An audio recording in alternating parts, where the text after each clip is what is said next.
ఉమ్మడి జిల్లా ఫారెస్ట్ అధికారుల సమన్వయ లోపం ఉన్నతాధికారుల మెప్పు పొందడం కోసం పెద్ద పులులను పట్టుకోవడంలో అలసత్వం ప్రదర్శిస్తున్నారని, పులిదాడిలో ఎంతో మంది చనిపోవాలని తెలంగాణ ఆదివాసీ గిరిజన సంఘం రాష్ట్ర అధ్యక్షులు ఎంతో మంది చనిపోయారని రాష్ట్ర అధ్యక్షులు మిడియం బాపురావు ప్రశ్నించారు. స్థానిక సుందరయ్య భవనంలో టీజేఎస్ నాయకులతో కలిసి మీడియా సమావేశంలో మాట్లాడారు. ఉమ్మడి జిల్లాలో ఇప్పటికే పులి దాడిలో 3 మరణించారన్నారు. ఏనుగు దాడిలో 2 మరణించారని, అయినా ఫారెస్ట్ అధికారుల నుంచి ఎటువంటి చలనం లేకపోవడం చాలా బాధాకరమని తెలిపారు. జంతువుల ప్రాణాలకు ఇచ్చిన విలువ మనుషుల ప్రాణాలకు ఇవ్వడం లేదని మండిపడ్డారు. ఉమ్మడి జిల్లా కవ్వాల్ ఇతర ఫారెస్ట్లో ఎక్కడ పులి జాడ లేదని, మహారాష్ట్ర తిప్పేశ్వర్ తడోబా నుండి వస్తున్న పులులను ఆపడంలో పులి నుండి రక్షకు చేపట్టాల్సిన రక్షణ చర్యలు ఫారెస్ట్ అధికారులు చేయలేకపోవడంతోనే ప్రాణాలు పోతున్నాయని ఆవేదన వ్యక్తం చేశారు. ఫారెస్ట్ అధికారులు అలసత్వం వదిలి ప్రజల ప్రాణాలను కాపాడాలని డిమాండ్ చేశారు. పెద్ద పులిని వెంటనే బంధించి తొడోబా పులుల సంరక్షణ ప్రాంతానికి తరలించాలన్నారు. మహారాష్ట్ర నుంచి పులులు ఆదిలాబాద్ జిల్లా మీదకి దాడి చేస్తూ ఉన్నాయి. గతంలో కూడా ఏనుగులు దాడి చేసి పంటల్ని చాలా నాశనం చేసినాయి. ఈ ఫ్రెష్ దాడిలో ఇటీవల జరిగిన దాడిలో మొర్రే లక్ష్మి అనేటువంటి ఒక ఆదివాసీ మహిళ మరణించడం జరిగింది. మిగతా వాళ్ళందరూ కూడా చాలా భయభ్రాంతులై ఉన్నారు.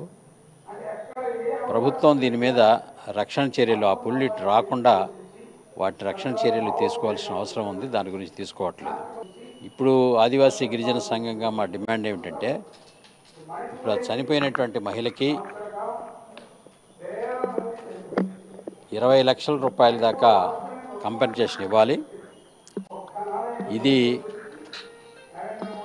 1980 నాటి అటవీ పర్యావరణ చట్టం ప్రకారంగా 72 చట్టం అయినటువంటి వైల్డ్ లైఫ్ ప్రొటెక్షన్ యాక్ట్ ప్రకారంగా ఆ స్థాయిలో కంపెన్సేషన్ ఇచ్చేదానికి అవకాశం ఉంది.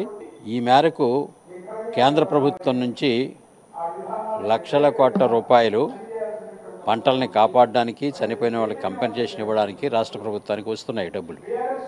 కానీ రాష్ట్ర ప్రభుత్వం దీనికోసం వెచ్చించడం లేదు. అందుకని మేము డిమాండ్ చేసేది ఏంటంటే, ఈ మొర్రే లక్ష్మి అనేటువంటి చనిపోయిన కుటుంబానికి 20 లక్షల రూపాయలు కంపెన్సేషన్ ఇవ్వాలి. డబుల్ బెడ్రూమ్ ఇల్లు కేటాయించాలి. 5 ఎకరాల భూమి కేటాయించాలని చెప్పేసి మేము ఆదివాసీ గిరిజన సంఘంగా ప్రభుత్వాన్ని డిమాండ్ చేస్తూ ఉన్నాం. ఇదే మామూలుగా మిగతా వాళ్ళకి, భయభ్రాంతులైనటువంటి వాళ్ళకి కూడా దీనికి రక్షణ ఏమిటి అనే దానికి ఆ యాక్ట్ ప్రకారంగా కూడా నివాస ప్రాంతాల్లోకి వాటిని రానివ్వకుండా వాటికి ఫెన్సింగ్ అనేటువంటిది చేయాల్సిన అవసరం ఉంది. అట్లాంటి ఫెన్సింగ్ విషయంలో కానీ మొత్తం భయభ్రాంతులైనటువంటి ప్రజలకి, నష్టపోతున్నటువంటి ప్రజలకి ఎడ్యుకేషన్ చేయాల్సిన అవసరం ఉంది. అవి వస్తే ఎట్లా మనం రక్షణ చర్యలు తీసుకోవాలి, దాంట్లో ప్రజలను ఎట్లా భాగస్వాములు చేయాలి, ఇట్లాంటివి wild life department, forest department చేయాల్సిన పరిస్థితి ఉంది. అది ఏది కూడా మన రాష్ట్రంలో జరగడం లేదు.